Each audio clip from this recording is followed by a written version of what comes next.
Welcome back to the channel. In today's video, I'll show you how to create YouTube Shorts with Hailuo AI. First, open Hailuo AI and decide what type of short video you want to create. Since shorts are usually quick and attention-grabbing, start with a simple idea that can be understood quickly. Now create your prompt. Describe the main subject, action, background, lighting, and camera movement. For example, you could write, a cute robot walking through a futuristic city, colorful lights, cinematic atmosphere, smooth camera movement. And an energetic visual style. Keep the main action simple so the generated video stays easy to follow. You can also use image to video if you already have an image that you want to animate. After entering your prompt or uploading your image, generate the video and wait for Hailuo AI to finish.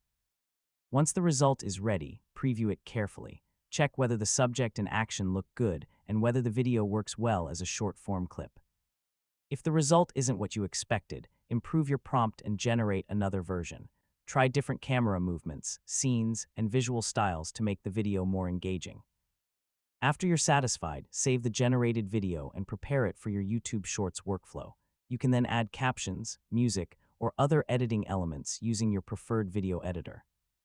And that's how you can use Hailuo AI to create YouTube Shorts. Keep your ideas simple.